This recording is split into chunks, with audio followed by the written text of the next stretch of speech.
Hello. Chapter number 1 में आगे बढ़ते हैं। लास्ट लेक्चर में हमने बात की थी विजन के बारे में और मिशन के बारे में, डिटेल में बात की थी। उसी मिशन के अंदर मैंने आपको एक होमवर्क दिया था, what is our mission and what business are we in. Peter Drucker एक बहुत बड़े मैनेजमेंट एक्सपर्ट थे। उन्होंने कुछ बातें बताई कि हमारे बिजनेस का जो फर्स्ट स्टेप होता है, the first step in business planning Endeavour, every business firm must clarify the mission. कि बिजनेस प्लानिंग का पहला जो फर्स्ट स्टेप होता है, फर्स्ट स्टेप क्या था, विजन एंड मिशन। तो भैया मिशन बताओ, तुम्हारा मिशन क्या है, कॉर्पोरेट मिशन क्या है, ठीक है। और डिफाइन करना पड़ेगा एक्यूरेटली कि आपका बिजनेस क्या है। What business are we in, present में हमारा बिजनेस क्या है और यही बिजनेस क्यों और किस तरीके से ये बिजनेस आपको आपकी विजन अचीव करने में हेल्प करेगा। तो ये डिफाइन करना बहुत जरूरी है। एक्सप्लेन करो, एक्सप्लेन करना पड़ेगा आपको। द की हम firm should raise and answer question to basic question. Explain करना है, हम आपसे कुछ क्वेश्चंस करेंगे और आपको उसको एक्सप्लेन करना है, तभी आपकी बिजनेस प्लानिंग बनेगी, नहीं तो नहीं होगी। कहता है सर ये बेसिक क्वेश्चंस क्या है, व्हाट इज आवर मिशन, हमारा मिशन क्या है। जब भी प्लानिंग करो तो पहले एक क्वेश्चन आपको खुद से रेज करना चाहिए और आपको इसका जब तक आंसर ना मिले तब तक प्लानिंग शुरू नहीं करनी चाहिए। आपका अल्टीमेट पर्पस क्या है, what do want to become, हम क्या बनना चाहते हैं। What kind of growth do we seek, what kind of growth, growth तो ग्रोथ ही होते हैं ना। दो तरह की ग्रोथ होती है, एक होती है नॉर्मल ग्रोथ, एक होती है एग्रेसिव ग्रोथ। नॉर्मल ग्रोथ मतलब हम थोड़ी थोड़ी स्टेप बाय स्टेप, इसको इंक्रीमेंटल ग्रोथ भी बोलते हैं। स्टेप बाय स्टेप ग्रोथ का बाद थोड़ी थोड़ी ग्रोथ, इसको इंक्रीमेंटल बोलते हैं। और एक होती है ड्रास्टिक ग्रोथ, एग्जांपल लिख देता हूं मैं। इंक्रीमेंटल मतलब स्मॉल अमाउंट ऑफ ग्रोथ, और एक होती है ड्रास्टिक, ड्रामेटिक या ड्रास्टिक, बड़ी ग्रोथ, ह्यूज ड्रास्टिक ग्रोथ। दो अलग अलग तरह की ग्रोथ होती है, ठीक है। इंक्रीमेंटल होती है small amount of growth, small, और ड्रास्टिक होती है बिग, बड़ी ग्रोथ चाहिए। तो बड़ी ग्रोथ चाहिए तो बड़ा हाथ भी मारना पड़ेगा बेटा, बड़े एफर्ट करने पड़ेंगे। Okay, what business are we in, अभी हमारा प्रेजेंट बिजनेस क्या है, प्रेजेंट बिजनेस, ठीक है। whom do we intend to serve, customer, आपका कस्टमर कौन है। अभी जैसे आपने पिच सुनी होगी जो मैंने आपको लिंक भेजा है, उस पिच के अंदर क्या कहते हैं, आपका कस्टमर कौन है। कहता मेरा कस्टमर वो है जो हेल्दी, भाई खाना खाने की क्रेविंग भी उनको अच्छी चाहिए, कि क्रेविंग बड़ी अच्छी हो रही है तो कुछ अच्छा खाना है, और खाना भी हेल्दी है। तो ये दोनों बड़ी चीज अपोजिट होगी ना, कि छोले भटूरे खाने का मन कर रहा है बट मैं डाइट पे भी हूं, तो ऐसा तो नहीं हो सकता ना। बट इन्होंने कहा कि हमारा प्रोडक्ट उन कस्टमर को टारगेट करेगा जो खाना भी हेल्दी चाहता है और बट खाना भी टेस्टी चाहता है। तो ये आपके कस्टमर कौन है, तो हमारे कस्टमर लग्जरियस कस्टमर है, जो हेल्थ के ऊपर ध्यान देते हैं और पैसा खर्च करने के लिए तैयार है बेटा। ओके, उसके बाद में what human need do we need, आपकी नीड क्या है, ठीक है। ओके, और यही पर्टिकुलर बिजनेस क्यों, यही बिजनेस क्यों, कोई और बिजनेस क्यों नहीं, यही क्यों करना चाहते हो आप, कोई और बिजनेस क्यों नहीं करना चाहते, ठीक है। अब जैसे उससे पूछा कि उसने कहा कि कंपटीशन बहुत ज्यादा है, मुझे नहीं लगता कि आपकी ग्रोथ इतनी ज्यादा हो पाएगी। तो उसने क्या, उसके बाद उसने आंसर किया था अभी तो हम मार्केट क्या करेंगे, एक्सपेंड करेंगे। अभी हम इस बिजनेस में इसलिए कि स्टार्टिंग है, धीरे धीरे हम अपने बिजनेस को आगे लेके जाएंगे। ठीक बात है sir. Business in future, particular business में अभी क्या हो और आगे अपने बिजनेस को आप कहां देख रहे हो, ठीक है, बिजनेस में क्या होने वाला है, एटसेट्रा। ये कुछ बेसिक आंसर है बेटा। जब तक इन बेसिक क्वेश्चन का आंसर ना हो आपकी कभी भी प्लानिंग बन ही नहीं सकती। आपका मिशन क्या है, आपका बिजनेस क्या है, आप अपने बिजनेस को कहां लेके जाना चाहते हो, ग्रोथ स्मॉल चाहिए या ड्रास्टिक चाहिए, कौन सा कस्टमर है जिसको टारगेट करना चाहते हो, एटसेट्रा। ये 5-6 क्वेश्चन याद कर लो, याद हो जो सारे याद हो जाएंगे। सारे क्वेश्चन तो आने से रहेंगे, तो बेसिकली ये याद कर लेना, व्हाट इज बिजनेस और what do we want to become, ठीक है। ये बहुत इजीली याद हो जाएंगे। अभी प्रेजेंटली हमारा बिजनेस क्या है, हमारा कस्टमर फोकस कौन है, ठीक है, हम अपने बिजनेस को फ्यूचर में कहां देखते हैं। ये 5 बातें याद कर लो, याद हो गया, ठीक है। आगे, mission is the grand design of firm future. अब देखो ये लाइन कंफ्यूजिंग है सर। अभी कल तक आप कह रहे थे कि फ्यूचर का मतलब विजन, और अब आप कह रहे हो mission is the grand design of firm future. ये दोनों वर्ड थोड़े अपोजिट नहीं है, मैंने क्या बताया था कल, विजन कम्स विद मिशन। सिर्फ आपकी एक ड्रीम है, सोच है, और वहां कैसे जाना है इसके लिए आपके पास कोई पाथ नहीं है, तो बेटा वो सिर्फ ड्रीम ही है, फिर वो आपकी विजन नहीं है। एक कहते हैं ना बंदा विजनरी है, सुना है कभी वर्ड कि बड़ा विजनरी बंदा है, क्या मतलब होता है इसका, दूर की सोचता है। ये थोड़ी बोलते बंदा बड़ा ड्रीमी है। विजनरी का मतलब क्या होता है, उसकी जो सोच है ना दूर की, वो उसके पास एक पाथ भी है कि मैं यहां तक जाऊंगा कैसे। तो basically it is not a design, it is a grand design of future, कि मुझे फ्यूचर में कहां जाना है और कैसे जाना है। ठीक है, where we want to go and how. ये जो चीज है ना, हाउ, कैसे, ये है आपका मिशन। तो जब तक ये मिशन नहीं होगा तब तक आपका डिजाइन पूरा नहीं होगा, आपका डिजाइन अधूरा है। पैनोरामिक व्यू होनी चाहिए, डिटेल्ड व्यू, पूरी डिटेल दो कि वहां पर पहुंचोगे कैसे। बात सही है। तो बेसिकली हर कोई क्या करना चाहता है, ग्रोथ करना चाहता है बेटा। एम्बिशन का मतलब क्या होता है, इच्छा, इंटेंशन, हर कोई चाहता है। कॉर्पोरेट मिशन हर किसी का क्या होता है, ग्रोथ करना। कोई ये सोचता है क्या कि बाप के पास पैसा होता है ठंडे करने मेरे को, तो बाप के पैसे, कि मेरा मिशन तो बाप के पैसे ठंडे करना है, ऐसा तो नहीं है ना। हर कोई क्या करना चाहता है, ग्रोथ, ऑब्वियस सी बात है। It is in fact firm future visualised, कि हमारे फर्म को एक विजुअल, विजुअल मतलब एक प्रेजेंटेशन देनी है कि कैसे। ठीक है, ये ड्रामेटिक, ड्रामेटिक मतलब वहां पर पिछले पेज पे पैनोरामिक लिख रखा था, यहां पर ड्रामेटिक लिख दिया, वाइड, वाइड व्यू। ठीक है, what the company wants to become, ये वो ड्रीम है, जो विजन है, इसको क्रिस्टलाइज कैसे करोगे। क्रिस्टलाइज मतलब अचीव कैसे करोगे। आपने ये तो बता दिया मैं ये बनना चाहता हूं, हाउ, कैसे, रास्ता, हाउ, ये बताओ। ये बेसिकली कलरफुल स्केच है। अब यहां पर कलरफुल बोल दिया, ड्रामेटिक बोलो, कलरफुल बोलो, प्रेजेंटेशन बोलो, पैनोरामिक बोल लो, बात एक ही है, ऑफ हाउ। अब जहां हाउ आ गया, मिशन है, कैसे करोगे भाई। How the firm want its future to look irrespective of current position. Current position को छोड़ दो, फ्यूचर में हम अपने आप को कहां देखते हैं, दैट इज कॉल्ड विजन, और वहां पर हम कैसे जाएंगे वो मिशन होता है। ठीक बात है। In other word, mission is a grand design of firm future. कोई दिक्कत इसमें। It serves as a justification for firms existence. हमारी फर्म आज आज जो बिजनेस कर रही है वो क्यों कर रही है, वो क्या होना चाहिए, वो आपके मिशन का हिस्सा होना चाहिए। ठीक है ना। Mission amplify, what is the meaning of amplify, describe करना, describes. Mission describe what brings the firm to this business, why this business, why, यही बिजनेस क्यों, कोई और बिजनेस क्यों नहीं।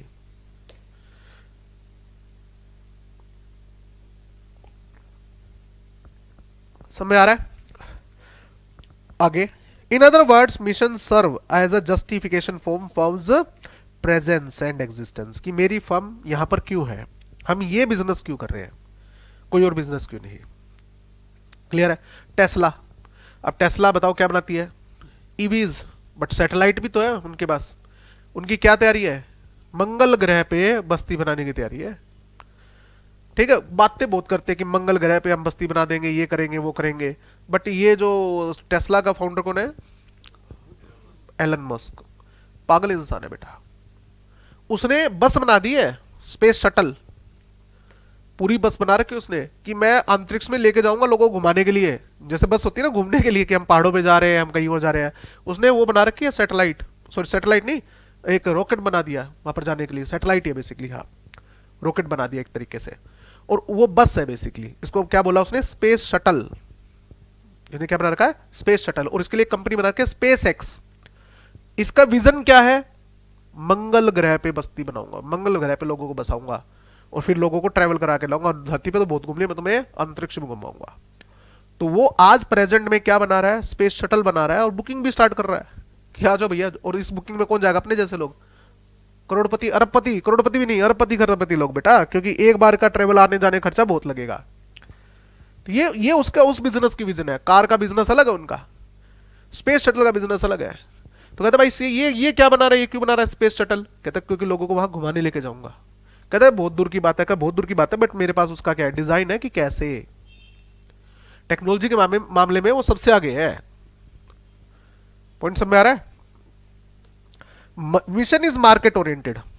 मिशन का हमेशा फोकस किस पे होता है? मार्केट पे। मतलब आप क्या बिजनेस कर रहे हो और आप क्या प्रोडक्ट बेचोगे और किसको बेचोगे, टारगेट कस्टमर कौन है आपका। Every organisation must ask an important question. एक क्वेश्चन है जो हर ऑर्गेनाइजेशन को अपने आप से पूछना चाहिए, और वो क्वेश्चन क्या है? व्हाट बिजनेस आर वी इन। हम किस बिजनेस में हैं, और ये आपका क्या होता है? मिशन। ठीक है। Answer should have marketing perspective. मैं कहता हूं कि किसी ने आपसे पूछा कि आप क्या बेचते हो, कहता जूस। जैसे मान लो कोई जूस सेलिंग कंपनी है, कहता आप क्या बेचते हो, कहता जूस। कहता ना, ये आंसर तो बड़ा गलत हो गया। मार्केटिंग ओरिएंटेड आंसर सुन के सामने वाले को अच्छा लगे कि मैं क्या बेचता हूं, मैं हेल्दी हेल्दी जूस बेचता हूं जो आगे की हेल्थ को क्या करता है, ठीक करता है। ठीक है। जैसे ऑयल कंपनी से पूछते आप क्या बेचते हो, कहते तेल। कहते नहीं, ये नहीं बोलना है। ठीक है। जैसे इंडियन ऑयल है, इंडियन ऑयल क्या करती है, वो गैस सिलेंडर भी बेचती है, तो वो क्या कहती है, हम क्या बेचते हैं, गैस सिलेंडर। कहता नहीं, हम एक फ्यूल बेचते हैं जो एनवायरमेंट को क्या नहीं करता, नुकसान नहीं करता। जो कोयला वगैरह होता है वो भी तो फ्यूल है, बट वो एनवायरमेंट को क्या करता है, नुकसान पहुंचाता है। तो हम इको फ्रेंडली फ्यूल प्रोवाइड करते हैं। कार, अब एक कंपनी से पूछते हो भाई साहब क्या करते हो, कि आपका प्रेजेंट बिजनेस क्या है, कार बेचते हैं। कहता है ऐसा नहीं बोलते भाई, कार तो सारे बेचने बैठे हैं। तुम्हें इस इंटेलिजेंट एंटरप्रेन्योरशिप क्या दिखेगी, जब तुम थोड़ा सा अच्छे से बोलोगे। तो कहता हम कार नहीं बेचते, हम क्या बेचते हैं, सेफ व्हीकल बेचते हैं। सेफ व्हीकल बेचते हैं। ट्रेन, कहते हैं इंडियन रेलवे से पूछते भाई क्या आपका क्या बिजनेस है, ट्रेन का बिजनेस है। कहता नहीं भाई, सस्ता, सेफ और फास्ट ट्रांसपोर्ट हम लोगों को क्या प्रोवाइड करते हैं। ट्रेन सस्ती पड़ती है, ट्रेन फास्ट भी होती है, और बाकियों से सेफ भी है। क्योंकि पटरी के रास्ते में कौन आएगा भाई, ट्रेन के रोड के रास्ते में तो कोई और व्हीकल भी आ सकता है, कोई जानवर भी आ सकता है, रात को देख के चलाना पड़ता है कि सामने से कोई व्हीकल ना जाए।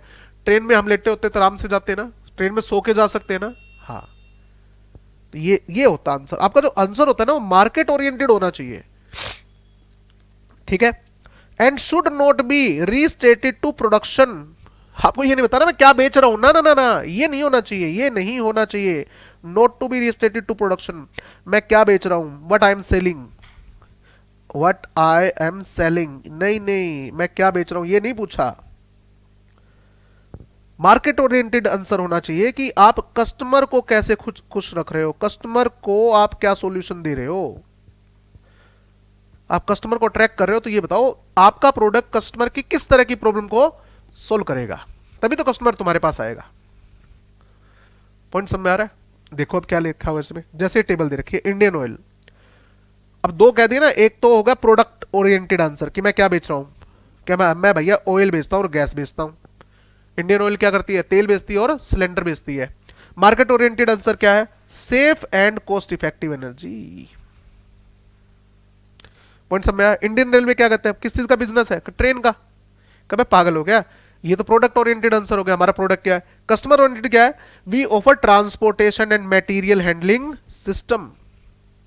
ट्रांसपोर्टेशन सर्विसेज प्रोवाइड करते हैं, और मटेरियल हैंडलिंग मतलब मालगाड़ी भी आती है ना। और लैक्मे, लैक्मे क्या बेचती है बताओ, cosmetic product, we make cosmetic product.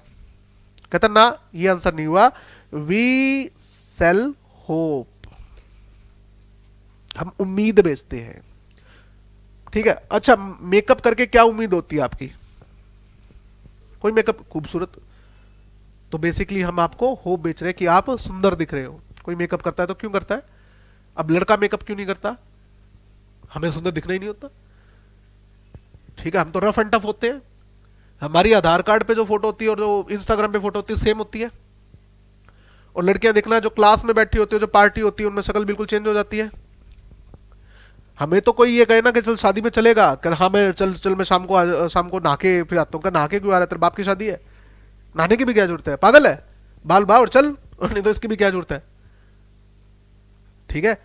तो ये चीज बड़ी इंपॉर्टेंट है कि आपका जो आंसर हो ना वो प्रोडक्ट ओरिएंटेड नहीं होना चाहिए कि क्या बेच रहे हो। मैं ये नहीं पूछ रहा व्हाट बिजनेस आर इन, मतलब क्या बेच रहे हो, आपका कस्टमर फोकस क्या है, कस्टमर को ट्रैक कैसे करोगे आप, मार्केट ओरिएंटेड आंसर होना चाहिए आपका।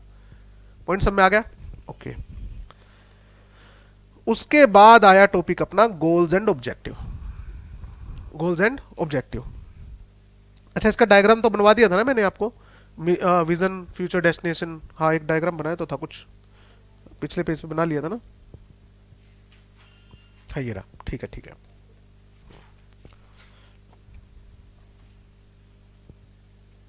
Goals and objective. अब विजन सेट हो गई, मिशन सेट हो गया। अब इसको किस में ट्रांसलेट करना है? गोल्स एंड ऑब्जेक्टिव में।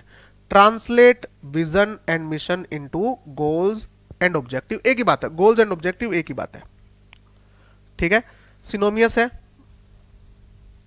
ऑब्जेक्टिव आर सिनोमियस विद गोल। हालांकि कुछ स्ट्रेटजिस्ट ने क्या कहा है कि इन दोनों में फर्क है, जनरली ये क्या है, सेम है। अच्छा, इन दोनों में फर्क क्या है बताओ? डिस्टिंग्यू। अगर मैं इनको डिस्टिंग्यू करूं तो क्या डिफरेंस है? Goals are open ended attributes. सबसे पहले एट्रीब्यूट का मतलब क्या होता है? Feature, characteristics. ओपन एंडेड का मतलब क्या हुआ? जिसमें चेंजेस पॉसिबल है, जो चीजें फिक्स नहीं होती, जिसमें क्या हो सकती है, चेंजेस हो सकते हैं, ठीक है, okay. And that denote future state, हम फ्यूचर में क्या करने वाले हैं, आउटकम क्या चाहिए। फॉर एग्जाम्पल, आपका सेल का टारगेट, कि हमें अपनी सेल क्या करनी है, बढ़ानी है, ये हमारा गोल है, हमने अपनी सेल बढ़ानी है, ग्रोथ करनी है, गोल हो गया। ऑब्जेक्टिव जो होता है वो क्या होता है? Close ended. Close ended attribute. What is the meaning of close ended?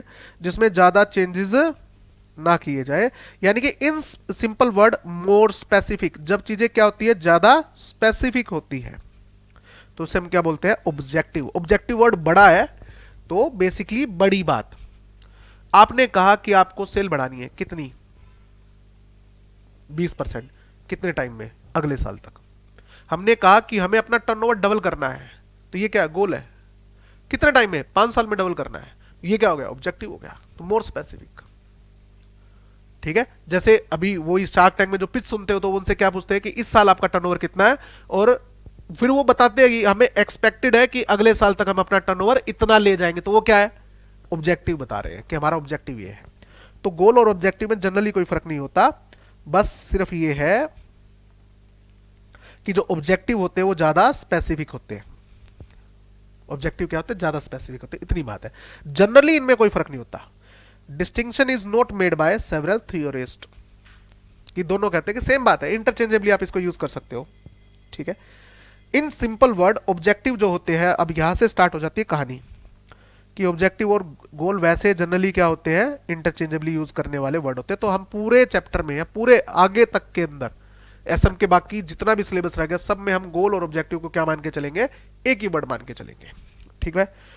Objective होते क्या है बेसिकली? ये कहता है कि ऑब्जेक्टिव जो होता है वो हमारा परफॉर्मेंस टारगेट होता है, ठीक है, कि हमें क्या परफॉर्म करना है, और अगर ये हमारा टारगेट है बेसिकली, तो हम अपने टारगेट के पास पहुंच गए तो इसका मतलब हम इफेक्टिवली और एफिशिएंटली काम कर रहे हैं। हम अपने टारगेट से दूर है तो इसका मतलब हमारी परफॉर्मेंस में कमी है, हम उस कमी को ढूंढेंगे और उस कमी को दूर करने की कोशिश करेंगे। तो जरूरी है ना, अगर मैं कोई काम परफॉर्म कर रहा हूं तो मुझे ये तो पता होना चाहिए ना कि मेरी परफॉर्मेंस अप टू मार्क चल रही है या मेरी परफॉर्मेंस वीक चल रही है। अगर अप टू मार्क चल रही है तो इसका मतलब मैंने जो स्ट्रेटजी बना रखी है वो सही है, और मुझे इसी के अकॉर्डिंग चलना है, आगे भी इसी रास्ते पे बढ़ना है। बट जहां उसको फील हुआ कि नहीं नहीं कुछ कमी है, तो रुक जाओ और अभी देखो कमी क्या है, और आगे तब तक मत बढ़ो जब तक ये कमी दूर ना कर दो। कि जब तुम्हें लग रहा है कि तुम गलत रास्ते पे हो, तो उस रास्ते पे आगे नहीं बढ़ना चाहिए। समझ में आई बात? तो यही चीज यहां कह रखी है कि बेसिकली परफॉर्मेंस टारगेट होते हैं, किस लिए? ताकि हम इवेल्युएट कर सके अपनी परफॉर्मेंस को, कि हमारी परफॉर्मेंस कैसी है, गुड और बैड। गुड है तो चलते जाओ, बैड है तो इसका मतलब रुको भैया, सोचो कहां गड़बड़ हो रही है, और वो गड़बड़ जब तक दूर नहीं करोगे तब तक आगे नहीं बढ़ना आपको। पॉइंट समझ में आ रहा है? तो ऑब्जेक्टिव आर परफॉर्मेंस टारगेट, जिसको हम क्या करना चाहते हैं? It want to achieve. Plans are made to achieve the objective. Plan क्यों बनाए जाते हैं? ऑब्जेक्टिव को अचीव करने के लिए। They function as yardstick, they function as yardstick for tracking the progress या performance. What is the meaning of yardstick? कभी सुना है यार्ड स्टिक्स? नहीं पता? चलो, यार्ड स्टिक का मतलब मेजरमेंट करने का टूल। वैसे यार्ड स्टिक का मतलब क्या होता है? पतवार। जो नाव होती है ना, उसके साथ में पतवार होती है। बताओ क्या करता है वो? डायरेक्शन देता है कि मैं नाव को किस दिशा में लेके जाऊं, वो उसको आगे बढ़ाता है। अगर आपके पास पतवार नहीं है तो जिस दिशा में पानी बह रहा है नाव उसी दिशा में चल जाएगी, आप उसको कंट्रोल नहीं कर पाओगे। और अगर पानी अगर स्टेबल है, तालाब वगैरह में हो, तो वो नाव वहीं खड़ी रहेगी। ठीक है, तो यार्ड स्टिक क्या करती है, कंट्रोल करने में हेल्प करती है, आपको एक डायरेक्शन देती है, उस डायरेक्शन में आगे बढ़ने में आपकी हेल्प करती है। ये उसी चीज की बात कर रहा है। तो बेसिकली ऑब्जेक्टिव किस लिए होते हैं, ऑब्जेक्टिव्स आर मेजरमेंट टूल, ये मेजरमेंट टूल होते हैं, मेजरमेंट टूल्स टू ट्रैक या मेजर दी प्रेजेंट परफॉर्मेंस, कि हमारी प्रेजेंट परफॉर्मेंस क्या है। सिंपल है, हर ऑर्गेनाइजेशन के ऑब्जेक्टिव होते हैं। अच्छा, परसूट ऑफ ऑब्जेक्टिव, इसका मतलब क्या हुआ, what is the meaning of pursuit, chase, chase का मतलब क्या होता है, पीछा करना। ठीक है, किसी चीज को आप पीछा करना, हाँ एक तो ये वर्ड भी होता है। ठीक है, हम ऑब्जेक्टिव का पीछा करते हैं या किसी को पाने की चाहत भी क्या कहलाती है, परसूट, पाने की चाहत। कहते क्या कर रहे हो बेटा, सीए परसू कर रहा हूं, क्या वर्ड होता है, सीए परसू कर रहा हूं। आई एम डूइंग सीए नहीं होता, आई एम परसुइंग सीए। क्यों परसू क्यों बोला, क्या आप सीए को चेज कर रहे हो, कौन सा सीए जिसके पीछे जा रहे हो भाई कहता नहीं, परसुअत का मतलब क्या होता है, पाने की चाहत। एक वर्ड आपने सुना होगा, pursuit of happiness, pursuit of happiness word सुना है, एक नोवेल आई थी बेटा, इसके ऊपर मूवी भी आई थी, बड़ी जबरदस्त मूवी है, इंग्लिश मूवी है, बहुत जबरदस्त मोटिवेशनल मूवी में आती है। तो उस मूवी के लास्ट में क्रक्स है, हर कोई क्या बनना चाहता है, खुश बनना चाहता है, हैप्पी बनना चाहता है लाइफ में, परसूट ऑफ हैप्पीनेस। कहता है हैप्पीनेस एक ऐसी चीज है जिसको अचीव नहीं किया जा सकता, लास्ट में कहते हैं हैप्पीनेस को सिर्फ क्या किया जा सकता है, फील किया जा सकता है, उसकी सिर्फ चाह हो सकती है, बट ये कोई चीज नहीं है जिसको हम अचीव कर ले। चलो जो भी है, pursuit of objective is an unending process. Unending process क्यों बोल रहे हैं, जैसे ही पहला ऑब्जेक्टिव खत्म होगा दूसरा शुरू। अभी जैसे क्या कहा, अगले साल का टर्नओवर का टारगेट कितना है, कहता अगले साल हम टर्नओवर 25% बढ़ा देंगे। तो जब अगले साल का टारगेट अचीव हो जाएगा तो फिर उससे अगले साल का, तो ऑब्जेक्टिव कभी खत्म नहीं होते। क्यों, एक ऑब्जेक्टिव अचीव हुआ, दूसरा, दूसरे के बाद तीसरा, हम किस पे चल रहे हैं, मिशन पे। मिशन में क्या होते हैं, मल्टीपल ऑब्जेक्टिव होते हैं। और फिर जब हम मिशन अचीव कर लेंगे तो इसका मतलब हम कहां बढ़ रहे हैं, अपनी विजन की तरफ। विजन जो होती है ना वो 10 साल 15 साल 20 साल की होती है। ऑब्जेक्टिव क्या हो सकते हैं, शॉर्ट टर्म और लॉन्ग टर्म। 6 महीने का ऑब्जेक्टिव क्या है, अगले महीने का ऑब्जेक्टिव क्या है, 1 साल का ऑब्जेक्टिव क्या है। तो साल दर साल चलेंगे तो हम कहां जा रहे हैं, अपनी विजन की तरफ जा रहे हैं। पॉइंट समझ में आ गया। तो ये अनएंडिंग प्रोसेस होती है। They provide meaning and sense of direction, in simple word they provide direction. ठीक है, organisation structure and activities are design, organisation का जो स्ट्रक्चर होता है, कौन सी मैनेजमेंट रखनी है हमें, कौन टॉप मैनेजमेंट में होगा, कौन मिडिल मैनेजमेंट में होगा, कौन लोअर पे होगा, और जो भी एक्टिविटी हम डिजाइन करते हैं और जो रिसोर्स एलोकेट करते हैं वो सब किसके चारों तरफ होता है, किसको देख के बनाया जाता है, ऑब्जेक्टिव के अकॉर्डिंग। फॉर एग्जाम्पल आपका ऑब्जेक्टिव ग्रोथ है, तो मुझे बताओ पैसा कम चाहिएगा ज्यादा चाहिएगा, ज्यादा चाहिएगा। प्रोडक्शन कैपेबिलिटी बढ़ानी पड़ेगी नहीं बढ़ानी पड़ेगी, बढ़ानी पड़ेगी। मार्केटिंग के ऊपर एफर्ट्स क्या करने पड़ेंगे, ज्यादा। तो आपकी ऑर्गेनाइजेशन में जो एक्टिविटीज होगी वो किसके ऊपर डिपेंड करता है, आपके ऑब्जेक्टिव पे। आपका ऑब्जेक्टिव क्या है, एग्जांपल, अगर आपका ऑब्जेक्टिव ग्रोथ करना है, एग्जांपल ले रहा हूं कि अगर ग्रोथ करना है तो आपको resource, finance, production, man power ज्यादा चाहिए। भैया ये ज्यादा चाहिए, नहीं तो कैसे अचीव करोगे इस ऑब्जेक्टिव को। समझ में आई चीज। तो हमारी ऑर्गेनाइजेशन में जो भी स्ट्रक्चर होता है और जो भी एक्टिविटी होती है वो किसको देख के सेट की जाती है, ऑब्जेक्टिव। इन सिंपल वर्ड ऑब्जेक्टिव से डायरेक्शन सेट होती है कि अब हमें क्या करना है।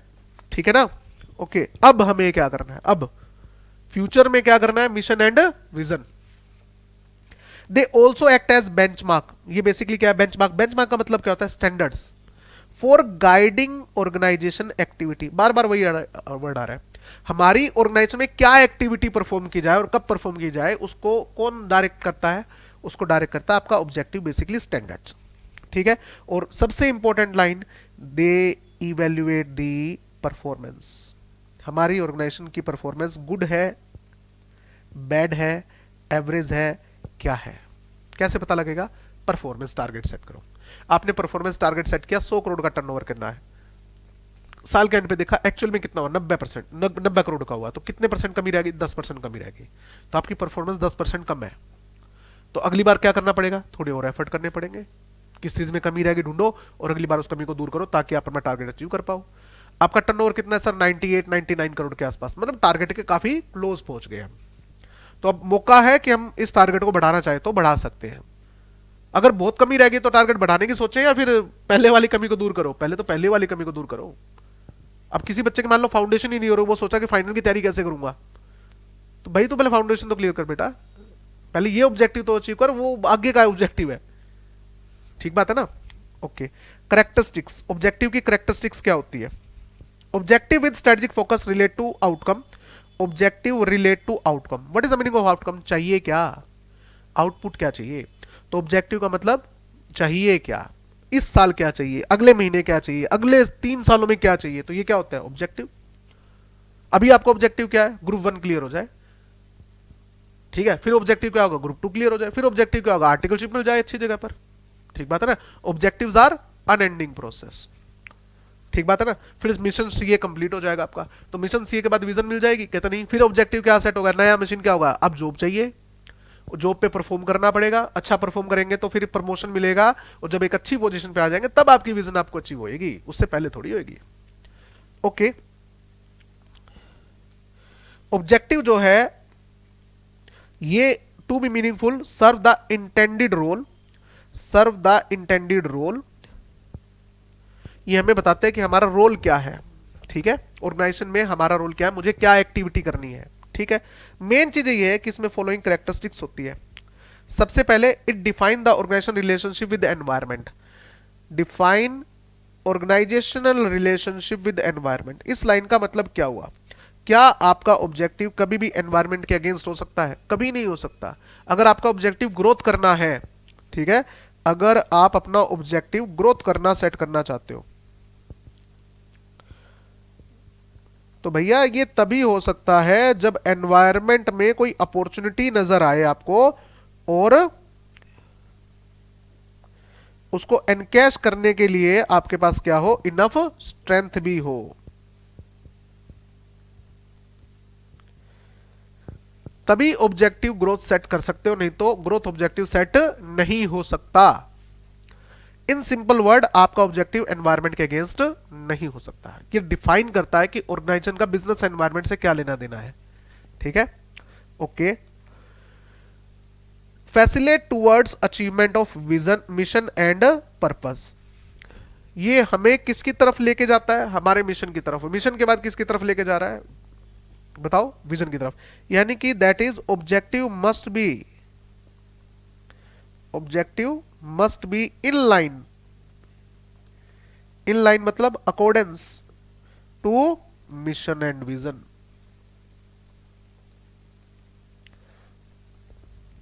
हमारा जो ऑब्जेक्टिव है हमारे मिशन से या विजन से अलग नहीं हो सकता। जो it is a base for strategic decision making. What is the meaning of strategic decision making? Strategy formulation. अब बताओ, स्ट्रेटजी फॉर्मुलेशन वाला जो डब्बा था तीसरे नंबर पर, स्ट्रेटजी फॉर्मुलेशन, उससे पहले क्या क्या डब्बे थे? पहला डब्बा क्या था? Define your vision and mission. दूसरा ऑब्जेक्टिव क्या था? दूसरा क्या था डब्बा? Set your objective. उसके बाद स्ट्रेटजी बनती है बेटा। समझ में आ गई बात? ओके। अब देखो, अभी तक है ना इसमें कुछ मिला ही नहीं। मैं अगर बात करूं, सारी लाइनें याद कर, रट्टा मारनी होती है, वो डायग्राम अगर याद है तो सारी लाइनें वही है। क्या उसमें स्वोट था? ऑब्जेक्टिव के बॉक्स से पहले स्वोट था इंटरनल ऑडिट एंड, तो पहला पॉइंट यही आ गया। दूसरा क्या कर रहा है? ये किसकी तरफ है? ये किससे इन लाइन होना चाहिए? मिशन। मतलब पहले क्या सेट होएगा? विजन मिशन, और फिर क्या सेट होता है? ऑब्जेक्टिव। तो भैया पहले ऑब्जेक्टिव सेट कर लो, उसके बाद मिशन सेट होएगा क्या? नहीं नहीं नहीं, ये पहले मिशन और उसको देखकर क्या बनता है? ऑब्जेक्टिव। और आपका ऑब्जेक्टिव आपके एनवायरमेंट के अगेंस्ट नहीं होना चाहिए। तो ये दोनों लाइन वही है, डायग्राम में अगर याद है ना तो ये लाइन लिख लोगे। और तीसरी चीज क्या है? उसके बाद क्या बनती है? स्ट्रेटजी बनती है। तो स्ट्रेटजिक फॉर्मुलेशन का क्या है? बेस है। स्ट्रेटजी क्यों बनाई जाती है? To achieve the objective. Okay, इसके बेस पर हम परफॉर्मेंस इवैल्यूएशन करते हैं। इसके बेस पर हम क्या करते हैं? परफॉर्मेंस अप्रेजल मतलब इवैल्यूएशन, परफॉर्मेंस को मेजर करना कि हमारी परफॉर्मेंस कैसी है। ये स्पेसिफिक होने चाहिए। Objective are more specific than goal. Point आया ना? हालांकि हम दोनों के लिए वर्ड क्या करते हैं? इंटरचेंजेबल यूज करते हैं, बट ऑब्जेक्टिव क्या होना चाहिए? सिर्फ ये नहीं कि हमें ग्रोथ करनी है, हमें टर्नओवर बढ़ाना है। कितने टाइम में? कितना? It must be time framed, it must be time framed. मुझे सीए करनी है, बहुत अच्छी बात है, ये तो गोल हो गया, ठीक है। कितने टाइम में? ये भी तो बनाओ ताकि थोड़ा सा मोटिवेशन मिले, ताकि आपके एफर्ट्स ज्यादा हो। ठीक बात है ना? ये मेजरेबल होने चाहिए बेटा, मेजरेबल होंगे तभी तो इवैल्यूएशन करूंगा। ये पॉइंट इससे कनेक्टेड है, ये मेजरेबल होना चाहिए। कंट्रोलेबल का मतलब जिसमें एडजस्टमेंट की जा सके, कम ज्यादा किया जा सके, ठीक है। फॉर एग्जाम्पल आपका आपका ऑब्जेक्टिव है कि मैं 1 महीने तक बिना सोए पढ़ूंगा। क्या ये ऑब्जेक्टिव हो सकता है? क्या नींद पे आपका कंट्रोल है? 1-2 दिन की 3 दिन की बात करूंगा तो हो सकता है हो जाए, महीने सो सकते हो।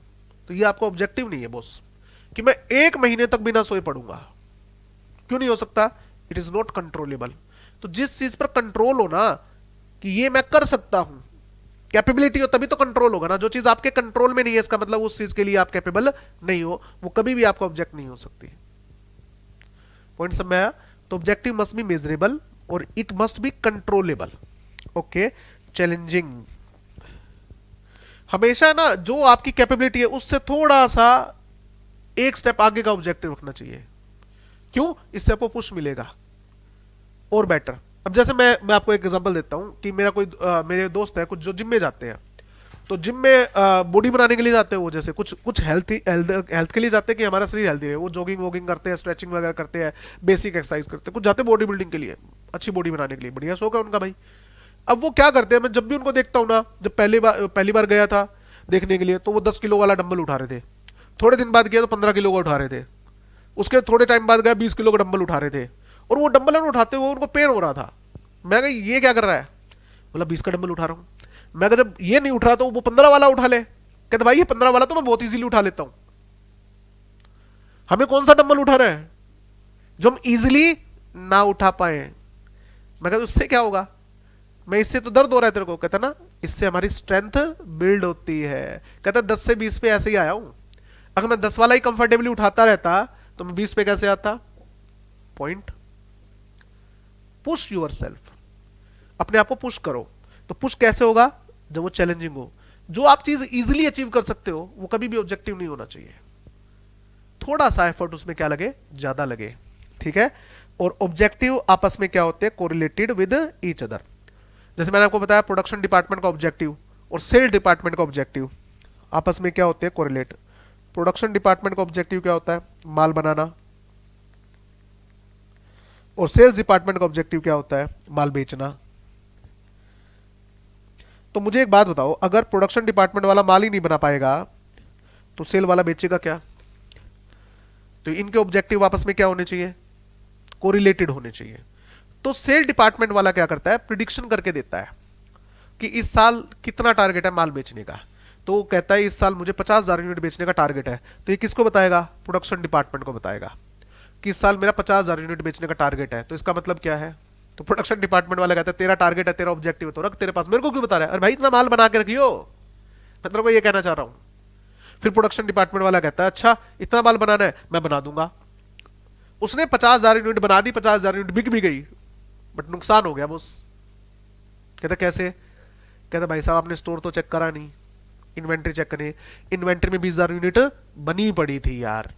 तो कितनी बनानी थी? तो बताओ क्या कमी रह गई? इसने इन्वेंट्री मैनेजर से पूछा ही नहीं। तो ये सारे ऑब्जेक्टिव आपस में क्या होते हैं? कनेक्टेड होते हैं। जहां आपने बात नहीं की, कनेक्शन नहीं बनाया, नुकसान हो जाएगा बेटा, ठीक है ना। आपको कोस्टिंग जब पढ़ोगे तो उसमें एक बजटरी कंट्रोल टॉपिक आएगा। तो उसमें कहते हैं कि सारे बजट जो होते हैं ना वो आपस में कनेक्टेड होते हैं। जैसे सबसे पहले सेल वाला बताएगा कि हमें कितनी यूनिट बेचने का टारगेट है, 50,000 यूनिट। वो किसको बताएगा? प्रोडक्शन वाले को। अब प्रोडक्शन वाला क्या करेगा? उसको पता लग गया कि मुझे कितनी यूनिट बनानी है, 50,000 यूनिट बनानी है, बट वो सबसे पहले किससे बात करेगा? इन्वेंट्री वाले से। कितनी इन्वेंट्री पड़ी है? 20 पड़ी है, तो 50 चाहिए, तो 30 बनानी है। तो 30 को बनाने के लिए मेरे को कितनी मशीन की कैपेसिटी चाहिए, कितनी लेबर चाहिए? फिर वो किसको बताएगा? एचआर वाले को, भाई मुझे इतनी लेबर चाहिए। फिर एचआर वाला देखेगा इतनी लेबर है या नहीं है, अगर और अपॉइंट करने तो और अपॉइंट कर लेंगे। फिर वो रॉ मटेरियल वालों को बताएगा, प्रोडक्शन वाला, कि मुझे इतना रॉ मटेरियल चाहिए। अब वो देखेगा रॉ मटेरियल कितना पड़ा है और कितना परचेज करना पड़ेगा। फिर ये एचआर वाले और परचेज वाले किसको बताएंगे? फाइनेंस वाले को, हमें इतना पैसा चाहिए भैया, मेरे को लेबर अपॉइंट करनी, मुझे माल खरीदना है। तो ये सारे ऑब्जेक्टिव क्या होने चाहिए? आपस में कोरिलेटेड होने चाहिए, तभी आप आगे बढ़ पाओ इकट्ठा। आपके बिजनेस में बहुत सारी एक्टिविटीज होंगी, सब डिपार्टमेंट के ऑब्जेक्टिव अलग अलग होते हैं, बट सबके ऑब्जेक्टिव एक ही मिशन पे आएंगे। पॉइंट समझ में आया? Okay. With in constraint, what is the meaning of constraint?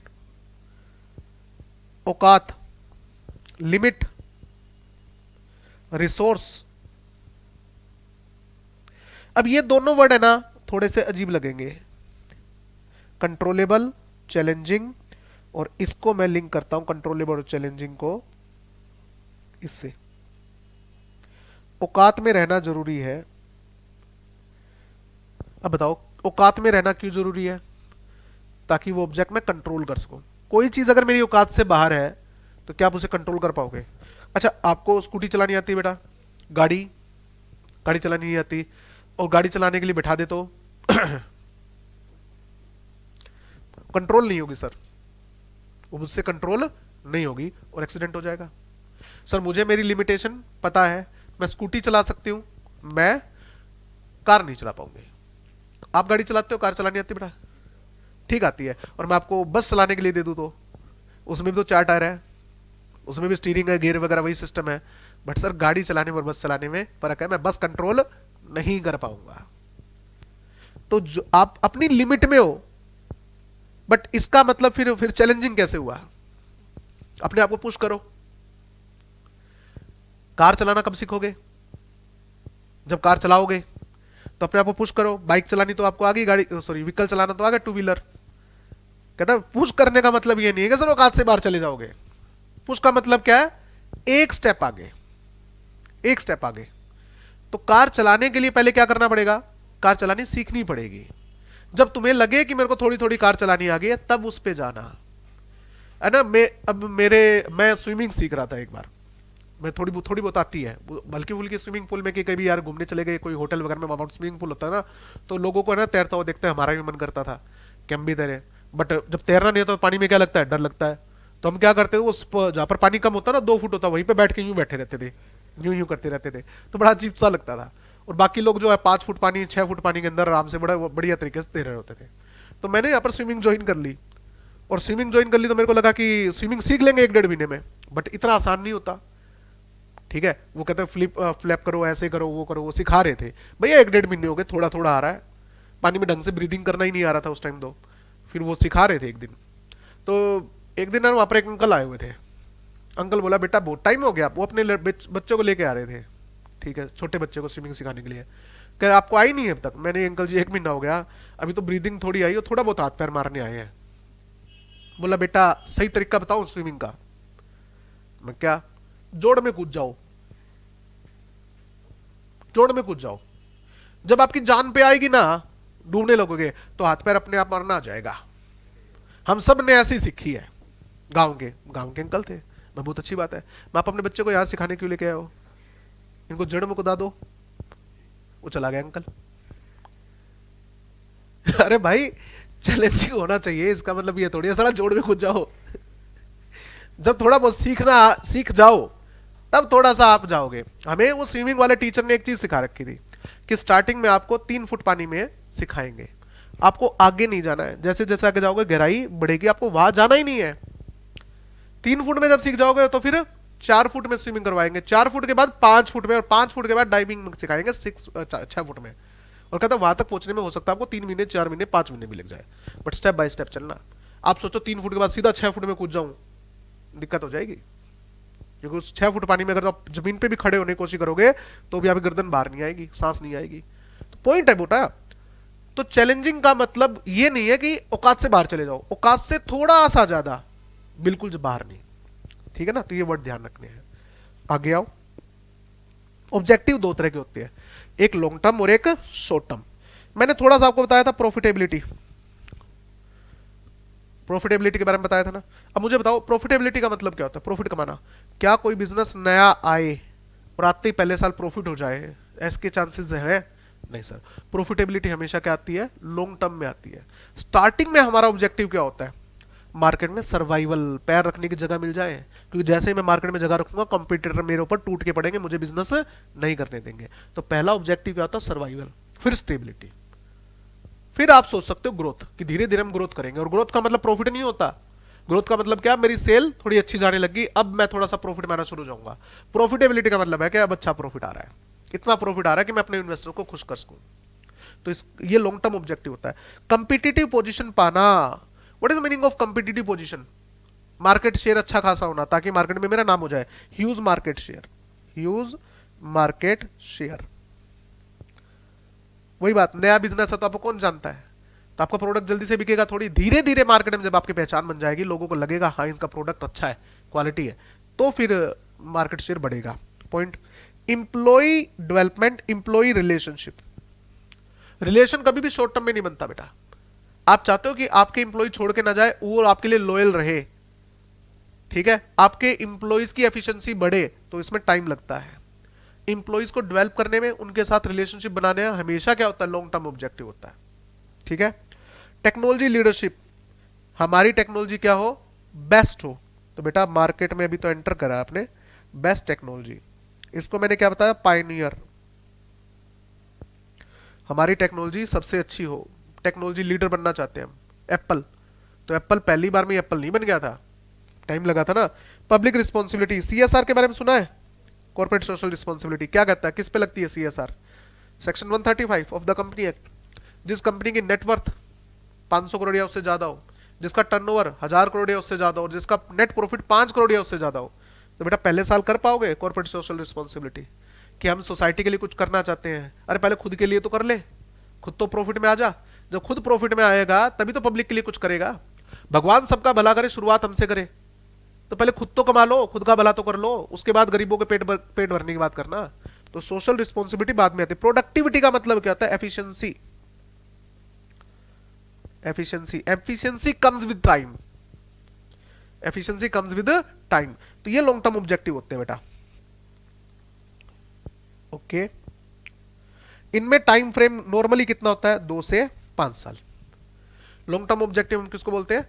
जो नॉर्मली 2 से 5 साल के बीच में फॉल करते हैं। शॉर्ट टर्म ऑब्जेक्टिव क्या होते हैं? जो लॉन्ग टर्म नहीं है। ठीक है। कईयों का शॉर्ट टर्म ऑब्जेक्टिव आइडेंटिकल हो सकता है लॉन्ग टर्म ऑब्जेक्टिव के भी। ठीक है। If if already performing.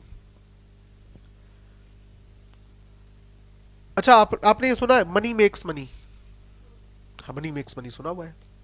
तो सर हमारी कंपनी नहीं है, और हमारा लॉन्ग टर्म ऑब्जेक्टिव क्या था? हमें 5 साल में 100 करोड़ का टर्नओवर करना है, पहले 5 साल में। और हमने 5 साल में 100 करोड़ का टर्नओवर कर भी दिया। 1 करोड़ के टर्नओवर से शुरू हुए थे, और हमने 5 साल में 100 करोड़ का टर्नओवर कर दिया। अब कहते हैं अब नेक्स्ट ऑब्जेक्टिव क्या है? कहता अब ऑब्जेक्टिव है 100 करोड़ से कितने पे जाना? 200 करोड़ पे जाना। कहता कितने टाइम में? 1 साल में। 100 से 200। पहला 100 कितने में हुआ? तो पहला ऑब्जेक्टिव आपका क्या था? Long term. अब आपका ऑब्जेक्टिव क्या है? 100 से 200। बट अब ऑब्जेक्टिव ये क्या है? Short term. तो अब आपका शॉर्ट टर्म ऑब्जेक्टिव किससे मिलता जुलता है? लॉन्ग टर्म ऑब्जेक्टिव से है। बट अब ये शॉर्ट टर्म क्यों है? क्योंकि ये आप ऑलरेडी परफॉर्म कर चुके हो। ऑलरेडी मैं 100 करोड़ का टर्नओवर कर चुका हूं। अब मार्केट में मेरा नाम हो चुका है। अब मुझे पता है कि मुझे कैसे कस्टमर को अप्रोच करना है, मार्केटिंग स्किल सीख चुका हूं। अब मेरे इंप्लॉइज क्या है? एफिशिएंट है। इंप्लॉइज के साथ मेरी रिलेशनशिप क्या है? अच्छी है। आज की तारीख में बैंक से लोन लेने जाऊं तो मेरा बिजनेस 100 करोड़ का बिजनेस कर रहा है, मेरे को लोन क्या मिल जाएगा? इजीली मिल जाएगा। तो अब ये टारगेट अचीव करने में मुझे 5 साल नहीं लगने वाले। पॉइंट समझ में आया? तो ये समझो एग्जाम्पल इसका क्या रहेगा? फर्स्ट 5 ईयर्स में टर्नओवर कितना किया? 100 करोड़। ये टारगेट था। तो फर्स्ट 5 ईयर में कौन सा ऑब्जेक्टिव हो गया? Long term. उसके बाद 6th ईयर में हमारा टारगेट क्या है, टर्नओवर को कितना करना, 200 करोड़ का करना। तो ये क्या हो गया, ये तो शॉर्ट टर्म हो गया, ये तो शॉर्ट टर्म हो गया। बट क्यों, क्योंकि ऑलरेडी मैं टारगेट क्या कर चुका हूं, अचीव कर चुका हूं। तो आइडेंटिकल है, ग्रोथ, ग्रोथ करनी है, 100 करोड़ की ग्रोथ करनी है। ठीक बात है ना, ये एग्जांपल दे दिया इन्होंने जो मैंने आपको समझाया था।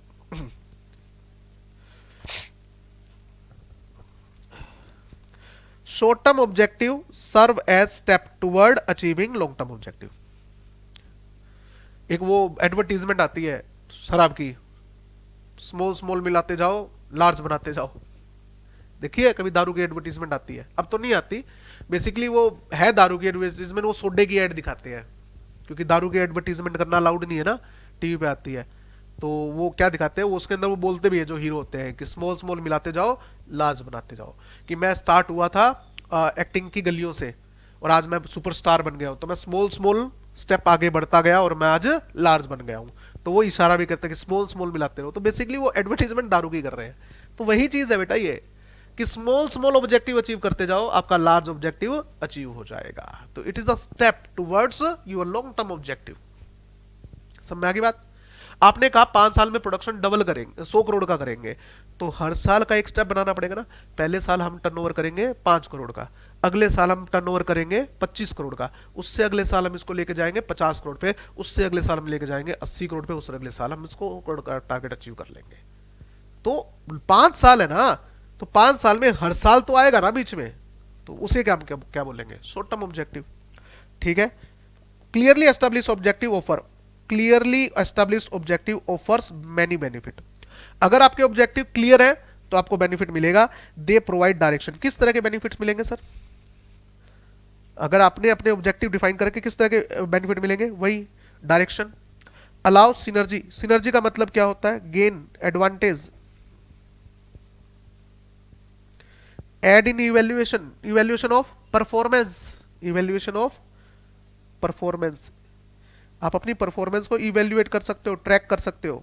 ओके।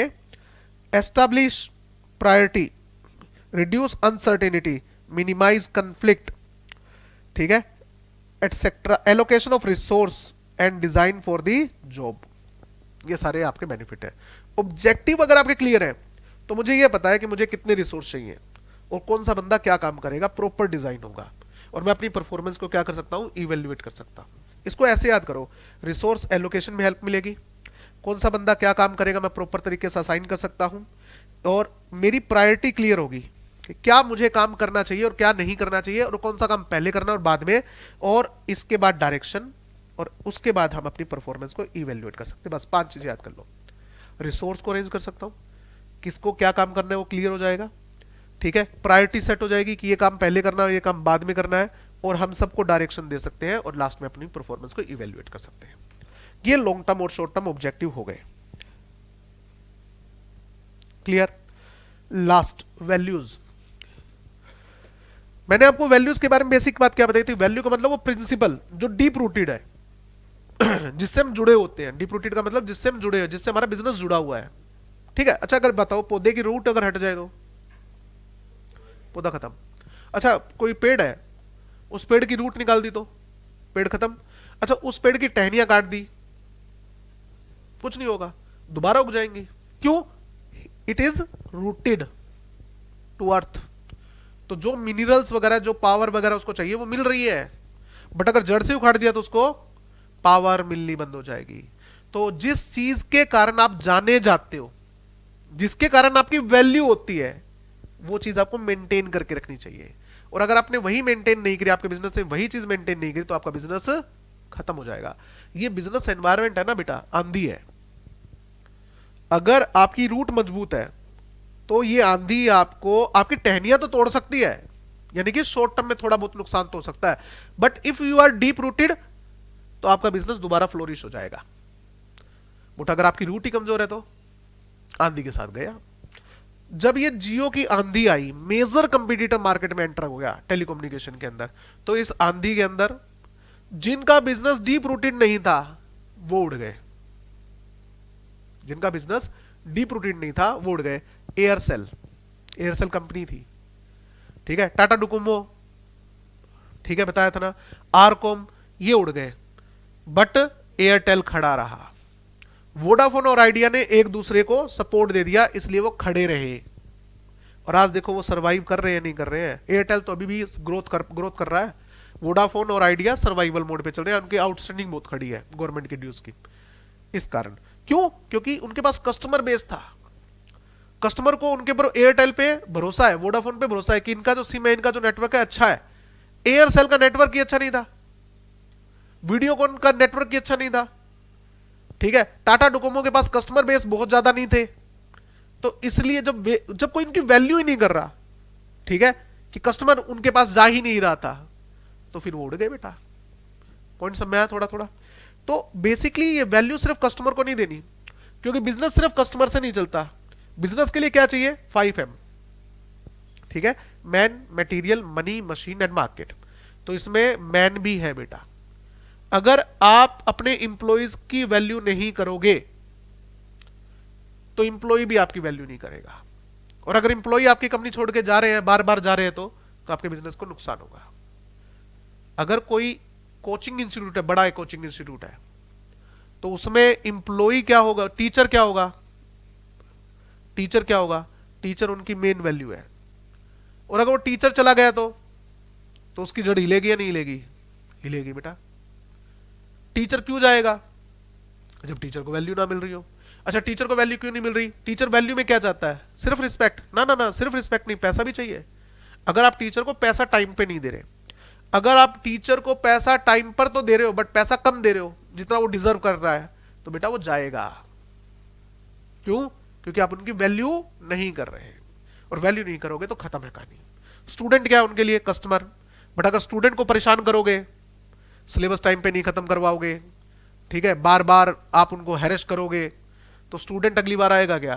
नहीं आएगा। जब स्टूडेंट ही नहीं आएगा, जब तुम उसकी वैल्यू नहीं करे, तो स्टूडेंट तुम्हारी वैल्यू क्यों करेगा? तो ये एग्जांपल है, बड़े बड़े कोचिंग इंस्टीट्यूट इन चीजों में डूबे हुए बेटा, ठीक है। जैसे अगर आप बाइजू वगैरह की बात करो, बाइजूस ने कितने कोचिंग इंस्टीट्यूट टेक ओवर कर लिए थे, बट नहीं चले, वैल्यू ही नहीं प्रोवाइड कर पा रहे थे। मीनिंग देखो, company values set the tone for how the people think and behave. तो जो पीपल है वो हमारी ऑर्गेनाइजेशन के साथ कैसे बिहेव करेंगे। यहां पर पीपल का एग्जांपल क्या है? कस्टमर। यहां पर पीपल का एग्जांपल है एम्प्लॉई, वो हमारे बारे में क्या सोचते हैं और हमारे साथ कैसा बिहेव करते हैं, ठीक है। Specially in the situation of dilemma. Dilemma का मतलब जब हम दुविधा में होते हैं, तो कौन हमारे साथ खड़ा है और कौन हमें छोड़ के जाएगा। Okay, it create the sense of shared purpose to build strong foundation and focus on longevity. आप चाहते हो कि आपका बिजनेस जो है, आपकी बिजनेस की सक्सेस जो लॉन्ग टर्म तक मिलती रहे, तो भैया ये वैल्यूज बहुत जरूरी है। लोग आपके बारे में क्या सोचते हैं, आप लोगों के साथ कैसे बिहेव करते हो, ये बहुत जरूरी चीज है, वैल्यू, ठीक है।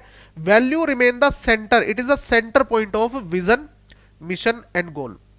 आपका बिजनेस का ऑब्जेक्टिव सपोज करो प्रॉफिट करना है, प्रॉफिट कमाना है, बट उस प्रॉफिट में कस्टमर को भी तो बेनिफिट मिलना चाहिए, ठीक है। उस बेनिफिट में इंप्लॉय को भी तो बेनिफिट मिलना चाहिए, उस बेनिफिट में गवर्नमेंट को भी तो बेनिफिट मिलना चाहिए, सोसाइटी को भी तो बेनिफिट मिलना चाहिए, नहीं तो आपका बिजनेस लॉन्ग टर्म तक सक्सेसफुल नहीं रहने वाला, ठीक बात है। Okay, internal and external values क्या हो सकती है? Internal and external. इंटरनल का एग्जांपल बताओ, इंप्लॉय, अंदर के लोग। आपने क्या कहा? ये वो पीपल है जो आपके बारे में क्या सोचते हैं और कैसे बिहेव करते हैं, या आप उनके बारे में क्या सोचते हो और कैसे बिहेव करते हो। तो इंटरनल का एग्जांपल इंप्लॉय, एक्सटर्नल का एग्जांपल बताओ, customer, government, competitor etcetera. Employee prefer to work with employer whose value resonate with them. Resonate का मतलब, रेसनेट वर्ड किससे आया? Rationalisation, justify, reasonable. जिनका बिहेवियर, जिनकी वैल्यूज आपके साथ क्या हो? रैशनलाइज हो। मतलब जितना मैं काम करता हूं ना, मेरे काम के अकॉर्डिंग मेरे को पे मिलती है। अगर जिस दिन इंप्लॉय को ये फील होने लगा कि मेरे से काम ज्यादा करवाते बट मेरे को पे क्या देते हैं? कम देते हैं, तो इंप्लॉय छोड़ के चला जाएगा बेटा। उनको वैल्यू नहीं मिल रही। मैं तो तुम्हें वैल्यू क्या दे रहा हूं? ज्यादा दे रहा हूं, मैं तो काम ज्यादा कर रहा हूं, बट तुम मुझे सैलरी के नाम पे वैल्यू क्या दे रहे हो? कम दे रहे हो। तो वो काम करेगा क्या तुम्हारे साथ? नहीं करेगा, चला जाएगा। once they the ones they can relate in their daily work and personal life, ठीक है, डेली लाइफ में और पर्सनल लाइफ। अच्छा, एक चीज समझो, जो ये बिग फोर वगैरह होते हैं, तो ना किसी से बात करके देखोगे ना सीए से कि यार बिग फोर में कॉर्पोरेट कल्चर कैसा है, कहता है यार बहुत बेकार है, काम बहुत करना पड़ता है। अच्छा, जब इंप्लॉई ये बात बोलेगा, what do you think about big four, तो बिग फोर का इंप्लॉई कह रहा है कि भाई टॉक्सिक है, टॉक्सिक, काम का बर्डन बहुत है। तो आपको क्या लगता है ये बात एम्प्लॉयर के कान में नहीं जाएगी कि हमारे इंप्लॉई हमारे बारे में क्या बोल रहे हैं? जाएगी ना, जाएगी। तो बिग फोर की जो मैनेजमेंट है ना, वो कहती है टाइम टाइम इनसे मीटिंग करके समझाती रहती है कि आई नो काम का बर्डन ज्यादा है। क्यों है? कि हमारे पास बड़ी कंपनीज है, हमारे क्लाइंट को ना बड़े हैं, तो बड़ी कंपनीज का काम क्या होगा, ज्यादा होगा। और हमेशा गवर्नमेंट की एक डेडलाइन होती है कि हमें ऑडिट रिपोर्ट इस तारीख तक चाहिए, तो हमें डेडलाइन से पहले वो काम क्या करना पड़ेगा, कंप्लीट करना पड़ेगा, इसलिए काम का बर्डन ज्यादा है। बट बिग फोर वाले सबसे ज्यादा पैकेज देते हैं बेटा। वो पैकेज क्यों दे रहे हैं? कि हाँ हम तुमसे काम करवा रहे हैं, but package, sir what about our personal life, ये बात है। 5 डेज अ वीक की जॉब होती है बेटा बिग फोर में, 5 डेज अ वीक की जॉब होती है, 2 दिन तुम्हें दिए पर्सनल लाइफ के। और पीक सीजन में हो सकता है ये 2 दिन भी ना मिल पाए। बट जैसे ही आपकी ये पीक सीजन ओवर होता है, तो कंपनी की मैनेजमेंट क्या करती है, पूरा प्लेन बुक करती है, पूरा प्लेन। और इंप्लॉइज को क्या कहती है, चलो प्लेन में, कहां चले, गोवा, 5 दिन छुट्टी, खर्चा खाना पीना रहना सब किसका, कंपनी का, चलो पार्टी करते गोवा पे, इतना बर्डन झेला है, चलो इंजॉय करते हैं। अब बताओ, तो वर्क लाइफ क्या कर रहे हैं आपकी, मैनेज कर रहे हैं किसके साथ, पर्सनल लाइफ के साथ। अगर कोई एम्प्लॉयर ऐसा करता है तो वहां पर काम करने में मजा आएगा, पैसा भी दे रहा है, चलो काम का प्रेशर है, ऑब्वियस सी बात है, बट बाद में वो प्रेशर रिलीज करने में भी आपकी क्या कर रहा है, हेल्प कर रहा है। ठीक बात है ना। बिग फोर वगैरह जो होती है ना, वो आपको क्या करते हैं, एक ऑफर देते हैं, बिग फोर नहीं, जितनी बड़ी कंपनी होती है, कि बेटा कार खरीद लो, आने जाने में बड़ी तकलीफ होती है ना तुम्हें, तुम खुद की कार खरीद लो। आपको सर इतना पैसा थोड़ी कमा रहा हूं मैं तो अभी 10-12 लाख रुपए कमाता हूँ, और 10-12 लाख रुपए में फिर मेरा फ्लैट का किराया भी जाता है, ठीक है, बीवी बच्चे हैं उनका खर्चा भी है। कहते बिल्कुल पता है बेटा, एक काम करो आप कार खरीदो, कार की आधी कॉस्ट हम बियर करेंगे, आधी आपकी, प्रोवाइडेड आपको 3 साल कम से कम क्या करना पड़ेगा, काम करना पड़ेगा। 3 साल बाद गाड़ी आपकी, आधा लोन आप भरो, आधा लोन हम भरेंगे। और कभी कंपनी क्या कहती है, काम करो 5 साल काम करो, गाड़ी आपकी, सारा किस्त हम भरेंगे। हाँ 5 साल से पहले छोड़ के चले गए तो गाड़ी के पैसे ले लेंगे। तो दाव कितनी अच्छी वैल्यू दे रहे तुम्हें, होता ही ऑफर बिल्कुल मेजर। और दूसरा कौन सा आ गया, दूसरा एक्सटर्नल में क्या आ गया, कंज्यूमर यानी कि कस्टमर।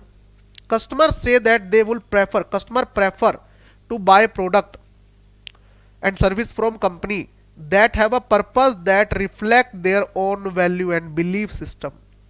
क्वालिटी, एग्जांपल क्वालिटी, हमें भरोसा है इस कंपनी पे, इनका प्रोडक्ट बेकार नहीं होगा। ठीक बात है ना। अच्छा, जब कपड़े खरीदने जाते हो तो ब्रांडेड कपड़े क्यों खरीदते हैं लोग, भरोसा है इनका जो फैब्रिक है वो क्या होगा, अच्छा होगा। मार्केट में कई लोकल दुकानदार भी होते हैं, होते ना, बट है ना, कई कई लोगों का विश्वास एक दुकानदार पे बना होता है कि यार उसकी दुकान पे चलते हैं, कहते हैं कि उसका उसका स्टफ अच्छा होता है, वो रेट भी ठीक लगाता है, ऐसा कहता है ना। मार्केट में कई कई दुकान हलवाई होते हैं, ठीक है ना, हम उनसे मिठाई क्यों खरीदते हैं, किसका सामान क्या है, अच्छा है। नहीं तो मार्केट में तो आजकल नकली मिठाइयां भी बहुत आती है, बट इसका अच्छा है। दूध वाला, हमारे घर पे दूध वाला आता है, हम पैकेट वाला दूध नहीं लेते, दूध वाले से ही ले रहे हो। और जब से हिसार आए हैं ना बेटा, हमें लगभग कितने साल हो गए, हम आए थे हिसार में 1998 में आए थे, 98 के लास्ट में, ठीक है, तब से वो दूध वाला भी बंदा चल रहा है हमारा। क्यों, भरोसा उस पर। उसके कई दूध वाले आते हैं कि हमारा हमारा दूध ट्राई करके देखो, हम ज्यादा बढ़िया दूध देंगे भाई, हमारा बढ़िया चल रहा है। ठीक है ना, बिलीफ सिस्टम पे चलता है। ये एग्जांपल दे दिए आपके लिए, होमवर्क है, ठीक है। इन शॉर्ट अगर मैं बात करूं, तो ये जो बिजनेस एनवायरनमेंट है, इसमें ये होस्टाइल बताया था ना, ये आपका बिजनेस एनवायरनमेंट है।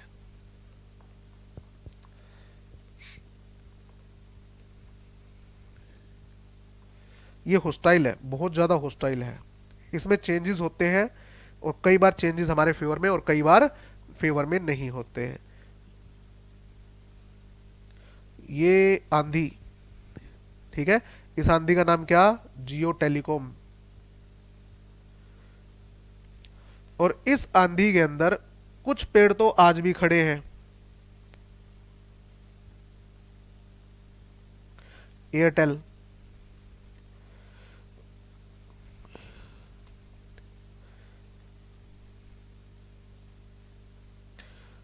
ठीक है, वोडाफोन, पीआई, वोडाफोन आइडिया, ये आज भी खड़े हैं। क्यों? क्योंकि इनकी जड़ें मजबूत है सर, इनकी जो जड़ें है ना ये मजबूत है, इनके कस्टमर का भरोसा है कंपनी पर, इनके एम्प्लॉइज इनको छोड़ के नहीं गए, डीप रूटेड है, इसलिए नहीं उखड़े। कौन उखड़ गया इस जियो टेलीकॉम के आंधी के अंदर? इसमें उखड़ गए कुछ पेड़,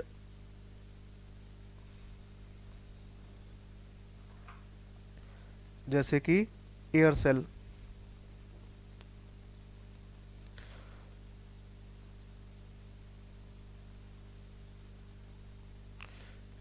एयरसेल, टाटा डोकोमो एटसेट्रा उखड़ गए। क्यों? क्योंकि इनके पास कस्टमर बेस ज्यादा था ही नहीं, कस्टमर बेस इनके पास क्या था, कम था। तो जैसे ही एनवायरनमेंट में कोई नेगेटिव चेंज आएगा, कोई थ्रेट आएगी, तो उसी टाइम आपकी ऑर्गेनाइजेशन उड़ जाएगी। इसलिए जड़ें जमाना बहुत जरूरी है। इनकी रिस्पेक्ट करो, give respect, take respect, give value, take value. Customer क्या चाहता है? बढ़िया प्रोडक्ट, तो बढ़िया प्रोडक्ट दो। फिर एनवायरनमेंट में अगर कोई चेंज भी आएगा, कंपटीटर भी आएगा, तो भी तुम्हारे बिजनेस पे ज्यादा फर्क नहीं आएगा। क्यों? क्योंकि तुम्हारा कस्टमर तुम्हारा है, उसकी लॉयल्टी तुम्हारे लिए है। इंप्लॉय क्या चाहता है? यार काम के हिसाब से पैसे दो, और हमारी पर्सनल लाइफ भी हमें क्या करनी है, बैलेंस करनी है। ये नहीं कि सिर्फ पैसे के लिए काम करते हैं, पर्सनल लाइफ हमारी जीरो हो जाए। ठीक है, ये चीजें बड़ी जरूरी है, तभी वो आपकी वैल्यू करेगा। आज के लिए इतना काफी है। लो जी, कल ये चैप्टर खत्म हो जाएगा।